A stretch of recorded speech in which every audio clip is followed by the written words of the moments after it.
wal asr, demi masa. Al asr itu az-zamanul ladzi yaqa fihi harakatu bani adam min aina syai'. Ini az-zaman. Apa? Asr itu apa? Az-zaman, masa, waktu. Yaqa fi, yang terjadi padanya pergerakan-pergerakan manusia atau perbuatan manusia, kebaikan atau keburukan, gitu ya. Maka waktu itu kalau ditinjau sudut akhirat, ada yang membuahkan bangunan di surga, ya, ada yang membuahkan ular, ya, kalajengking, tergantung apa yang dilakukan, ya. Naudzubillah min dzalik, ya. Jadi waktu itu apa? Waktu itu apa? Yaitu masa yang padanya terjadi kegiatan manusia berupa kebaikan atau keburukan. Tapi Malik bin Zaid bin Aslam apa? Wahwa al-ashi, yaitu waktu asar tadi. Waktu asar, wal masyhur al-awwal, tetapi yang masyhur yang pertama, yaitu demi masa, tidak demi waktu asar, demi masa. Tapi kalau ada mengatakan demi waktu asar, ya tidak apa-apa, ya. Ada juga yang pendapat seperti itu. Ini cerita tentang Musailamah al-Kadzab hendak menyaingi surah Al-Asr, gitu ya. Zakaru anna Umar bin al-As wufida ala Musailamah al-Kadzab. Apa? Mereka menyebutkan Amr bin As itu dikirim sebagai utusan menghadap kepada Musailamah al-Kadzab. Musailamah al-Kadzab di posisinya di mana? Yamamah, ya. Yamamah, dia mengaku menjadi seorang rasul. Waktu itu Amr bin As masih musyrik, penyembah berhala, belum masuk Islam. Tetapi orang Mekah itu punya perhatian juga, ya. Dikirim utusan kepada dia, tanya memang dia itu ajarannya seperti apa. Ini apa? Wadzalika ba'dama ba'isa Rasulullah wa qabla ayyuslima Amr. Dan hal itu terjadi setelah Nabi Muhammad diangkat menjadi rasul, tetapi Amr belum masuk Islam, gitu ya. Maka Amr bin As datang menghadap ke Musailamah sebagai utusan. Maka Musailamah tanya sama Amr bin As, tanya gimana? Mada unzila ala sahibikum fi hadil muddah. Pada saat-saat ini apa yang diturunkan kepada sahabat kalian? Sahabat kalian maksudnya siapa? Nabi Muhammad. Karena Muhammad kan bergaul dengan orang Mekah. Maka Musailamah bilang sahibikum, sahabatmu itu, temanmu yang di Mekah itu yang mengaku rasul itu apa? Surah apa yang baru saja diturunkan? Itu. Waktu itu Amr bin As posisi musyrik, ya, belum Islam. Dia mengatakan dengan jujur padahal dia orang musyrik, laqad unzila alaihi suratun wajizatun balighatun, gitu ya. Sungguh telah diturunkan kepadanya satu surah yang ringkas tetapi punya makna yang sangat dalam, baligh, ya, sangat mengena kepada hati. Terus Musailamah tanya, "Mahia, surah apa itu? Surah apa?" Dia mengatakan, "Wal 'asr, innal insana lafi khusr," dan seterusnya. Terus fafakaro Musailamah. Kemudian Musailamah itu merenung sebentar, terus dia mengatakan, "Waqad unzila alayya misluha." Sungguh telah diturunkan kepadaku surah yang sama dengan itu. Kata siapa? Musailamah al-Kadzab. Lah Amr bin As penasaran. Faqala Amr, "Wa ma huwa?" Apa bunyinya? Faqala, "Ya wabar, ya wabar. Innama anta udunan wa sadr. Wasairuka hafar nakar." Itu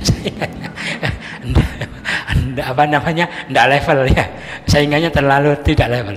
Ya wabar, ya wabar, innama anta udunan wa sadr wasairuka hafar nakar, ya. Tadi wal 'asr innal insana lafi khusr, ya, sama menyaingi R-nya, gitu ya, R-nya sama. Ya wabar, wahai kelinci, wahai kelinci.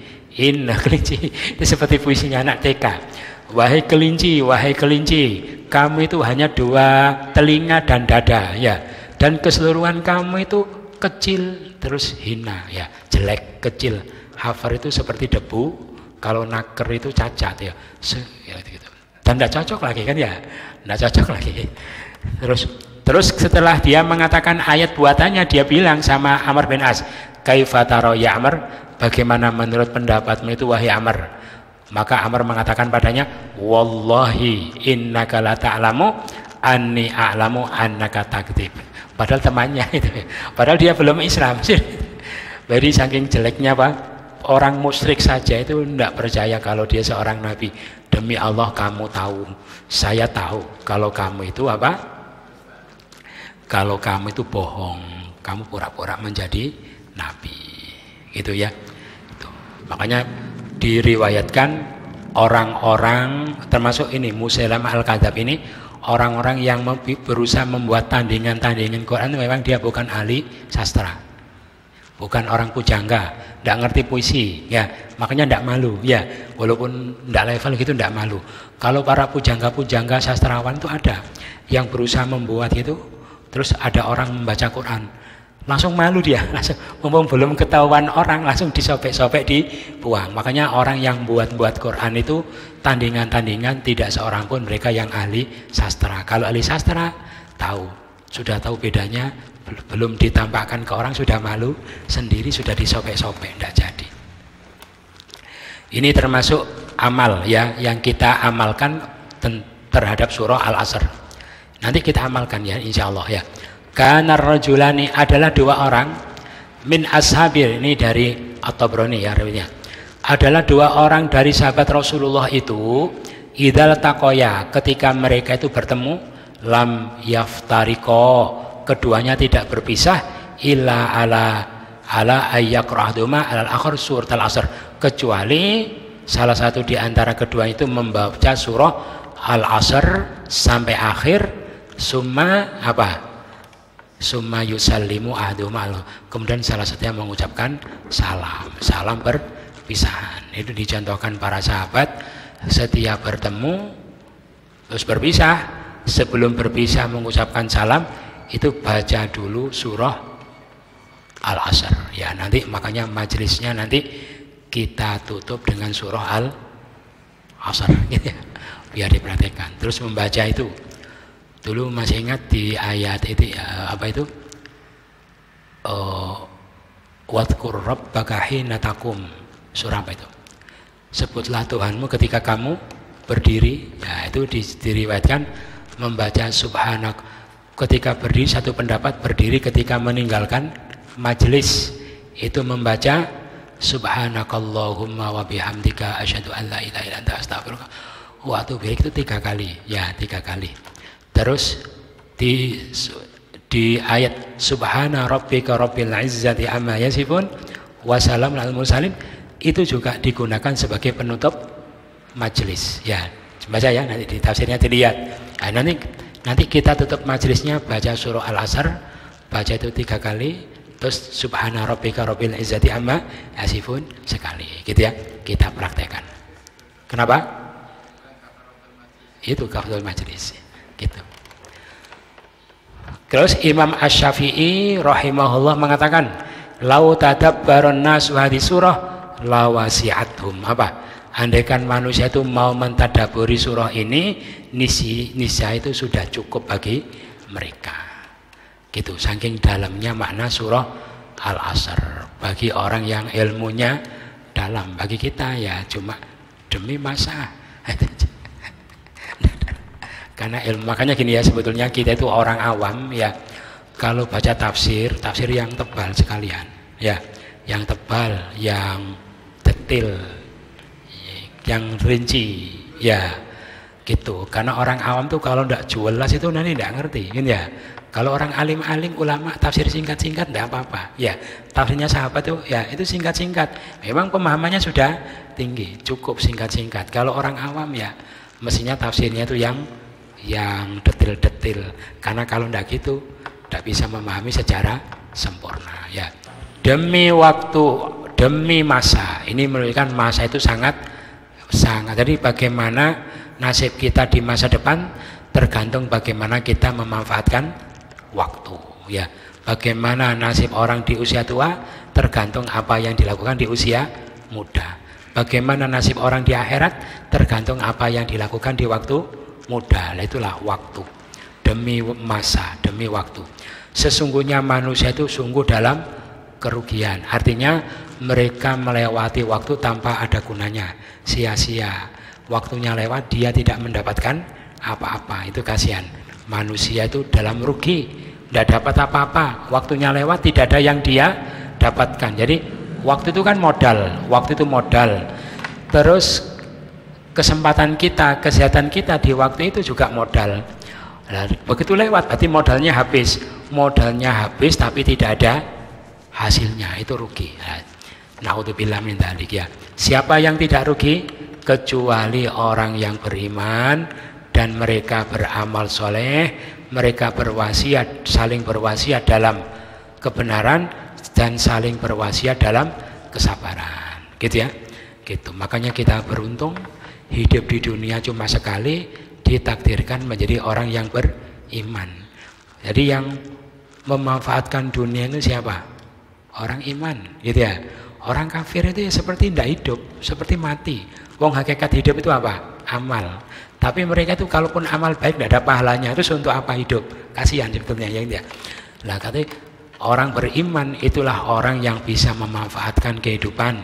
Karena kalau dia punya iman, kalau dia amal-amal dicatat sebagai pahala, berbuah pahala nanti di akhirat. Kecuali orang yang beriman dan beramal soleh, dia mengisi hari-harinya dengan berbagai amal soleh. Ya, makanya nyatanya kita sudah iman, tinggal kita berupaya mengisi hari-hari kita dengan berbagai amal soleh. Amal soleh itu apa?